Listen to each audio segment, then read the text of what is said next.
When I was a kid and would perpetually stay home from school, either because I didn't feel like going or I was actually a little bit sick and feeling under the weather, my dad knew that the one thing that would make me happy and feel better was going shopping.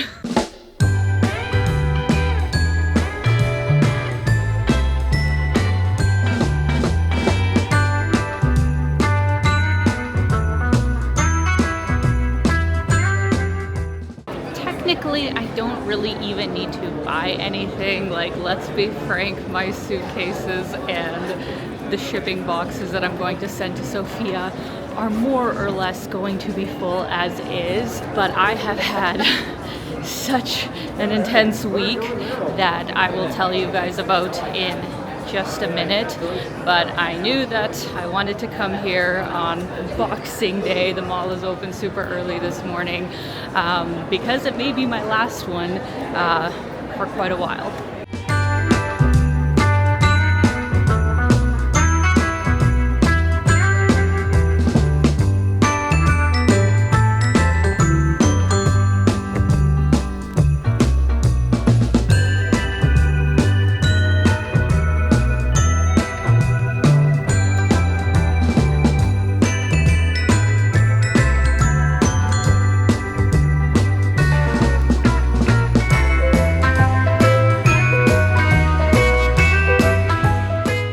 I didn't feel like waiting in line for Tim Hortons, so I decided to go with A&W, which I doubt they're going to have in Sofia, so this will probably be my last Canadian-ish breakfast in a while. I mean, I already know what this is going to taste like, but let's give you a taste test.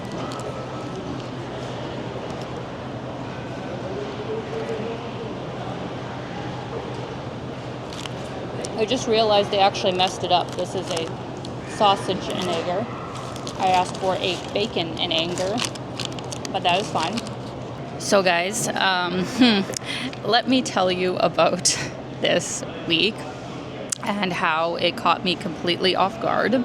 So in my last video that you would have seen, I had just received my Bulgarian residency visa. I was understandably so excited because I had been waiting for this for so long, and overall I felt like, 2 weeks is plenty of time to do all of my non-residency stuff, to pack everything and be good to go by the end of the year. And technically that is the case. Like, yes, I have come across some, road bumps in this last week where some things that I was told by some government organizations, you could say, were a little bit different and have now complicated my plans a little bit. For example, my bank, which I won't say which, but it's like one of the big 5 banks in Canada, and they all more or less have the same rules.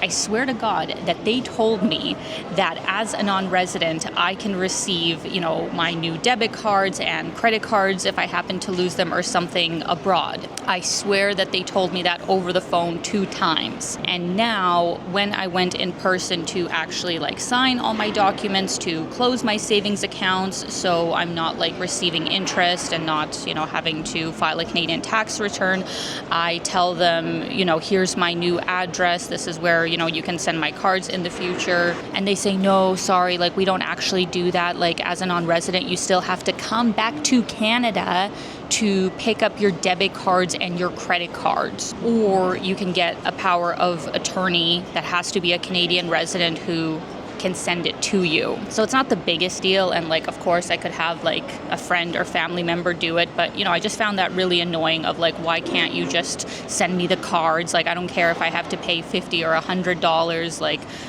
it's 2025 almost. Don't we have international shipping and all of that? So it's little annoying things like that okay, they're not the biggest deal and I'll find workarounds, but I just did not anticipate that I was going to feel so much stress and so much anxiety before I left. Basically, in this whole last week, I have not slept well. I end up falling asleep at 9-10 p.m. because I'm so tired because I didn't get any sleep the night before, and then I end up waking at like 2-3 a.m. and can't fall back asleep. On top of that, I also had a crazy allergy stress response. Like, honestly, I don't know what it is. I actually have had it happen once before, right when I came back from Toronto, but I feel like this time was way worse, where, like, imagine my whole face is just red, and it's just my face, like no rash or anything on my body, but just on my face, bright as a red tomato, super like sensitive to the touch, really itchy, really hot feeling, and like I had an allergic reaction to something, but I don't know what, because my routine has been more or less the same since I got back. This rash actually just went away yesterday, more or less. Like, I'm wearing makeup right now, so you can't really see any of it. But it was really, really bad for like 3 or 4 days, and I was actually going to film a whole like in-depth packing video for you guys, but I just felt so bad in between the rash, the sleep deprivation, and just this underlying level of stress that I couldn't do it. So it's a really strange feeling, because like on one hand I still feel very confident and excited, about this move, and that it is the right thing for me and my life right now, and I am going to go ahead with things, obviously. But subconsciously, I guess there must be this certain level of like, anxiety and fear. So I've just been trying my best to stay as calm as possible and take things one day at a time, because, there are just certain things that I have to get done before I leave. And even though I am on schedule, it has been hard to kind of, get through this week. So today I thought I would just have a bit of a fun morning, afternoon, and enjoy Boxing Day, see what the sales are, and after this I will take you guys back to the apartment and show you what I will be taking with me to Sofia.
All right, guys, that was actually one pretty successful Boxing Day for the books. I did actually have to restrain myself because there were quite a few things for a pretty good price. So the first thing I got, I can't actually show you guys because this is a birthday present for my mom and she watches my channel, so I'm just gonna put that over there.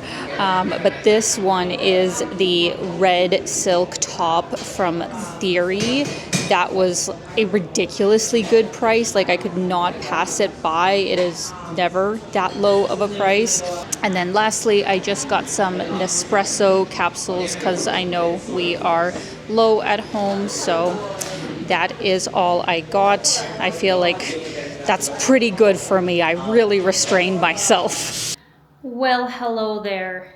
It is the next day and I wanted to show you guys what I am working with here as far as everything I'm bringing with me to Bulgaria. As I said before, I already kind of got started with putting stuff in the boxes that I'm actually going to ship to Sofia by this company called Meest.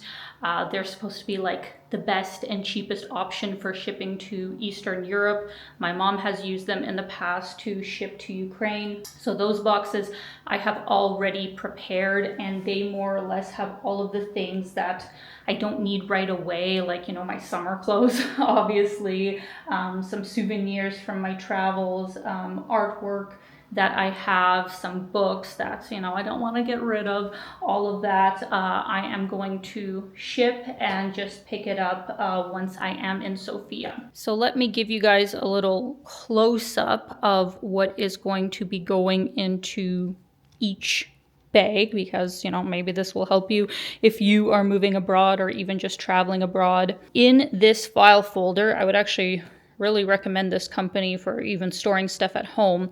It's like a fireproof, waterproof, you know, safety sort of bag to keep important documents in, because, like, heaven forbid, you know, your house burns down or something, at least your passport, birth certificate, all of those kinds of things would be safe.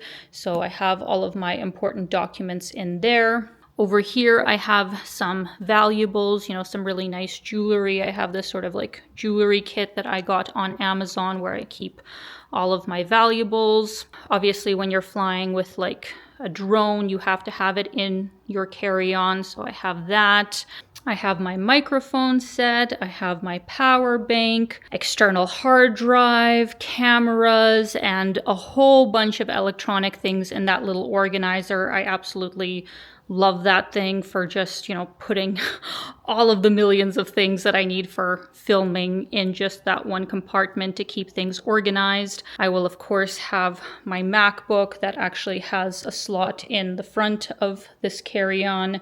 And yeah, that is more or less what is going to go in there. As far as my first checked bag, I'm also trying to kind of, you know, keep equal amounts of weight in each bag, because like I said, it's 50 pounds per bag. So for this bag, for example, that clothing divider is super heavy. That itself is probably like 10 pounds because I stuffed a bunch of, you know, clothes that I'm taking with me in there. I have some handbags that I'm bringing. I have, you know, my nail kit, my first aid kit. I think that's some kind of clothes. I have 2 pairs of shoes here. I'm bringing a really heavy pair of boots, winter boots, in that bag. And then I'm also going to wear my other pair of shoes. So all in all, I'm only taking 4 pairs of shoes with me to Bulgaria. Over here is kind of a fun section where these are like, you know, I guess personal items, you could say, where this is like my baby album. You know, this is some cute baby pictures that are obviously super meaningful to me. In a way, I wish I could put them in my carry-on, but, you know, there's not going to be room. As you can see, I was super adorable. So yeah, I'm going to bring that with me. I have my 100K plaque, though I guess you can't really see it right now, but it'll be hanging in my new apartment in Bulgaria, so I'm gonna bring that. These also are very important, and in a way, I wish I could kind of put in my carry-on, but once again, there's no room.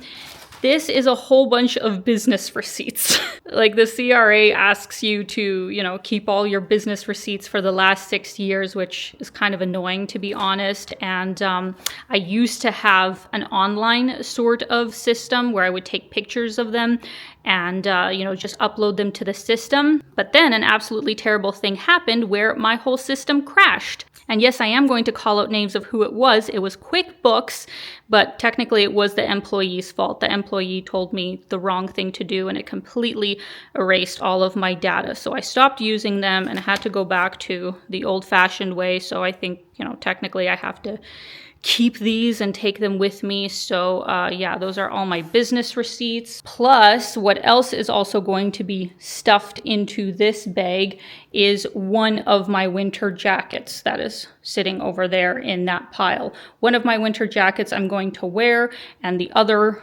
lighter, squishier one I'm just going to put in here. So in a way, it doesn't look like, you know, this is a lot of stuff to put in a checked bag, but I already have, and it was bursting at the seams. So this is what is going in the first bag. And then over here is my second checked bag, where I have some, you know, thicker clothes that didn't fit in a divider sort of bag. So I have a couple of pairs of pants. I have some sweaters, which I'm also going to wrap around, you know, really delicate things like, you know, beautiful handbag, suede boots that I have in there. And as for heavy things for this bag, I do have some beauty products in this black sort of organizer bag. Most things I will be getting in Sophia, like shampoo, hairspray, all of that jazz. There's no point me, you know, purchasing that here and bringing it along. I can get it there, but there are some specific products that are either really expensive that I already have, or that I know I'm not going to be able to get in Bulgaria. So I am going to bring some beauty products with me. And then in these guys is just more clothes. This is a book that I am still reading right now and want to have with me in the next couple of months. And then this guy is my modeling portfolio. So another sort of like, you know, sentimental value kind of thing that I want to make sure I have, and how I'm going to hopefully guarantee that I know where everything is at any point in time, is to use air tags. I had mentioned this in a past video that this is a great way to kind of keep track of all of your stuff. So I got a pack of 4 that I'm going to kind of put in between my checked bags and my parcels that I'm going to ship. So hopefully, you know, most likely they will arrive, but worst case scenario, I will be able to see where they are. Ta-da! That is everything, guys. So let me know in the comments if you think this is a large amount of stuff for a person to have when moving abroad, or is it quite reasonable? I feel like it is quite reasonable. So this is more or less it, and I'm going to be off to the airport in a couple of days for my flight to Sofia. Of course, I will also be filming that for you guys, and you know, my first impressions of getting in. So make sure you stay tuned for my next video. And since you guys will probably be seeing this maybe January 1st or 2nd when I release it, happy 2025 to all of you. We are starting a fresh new year, and I hope it'll be an amazing one for each and every one of us. So as always, I am sending you guys so much love. I hope you're having a fantastic day, and keep being your own kind of beautiful. Bye, guys.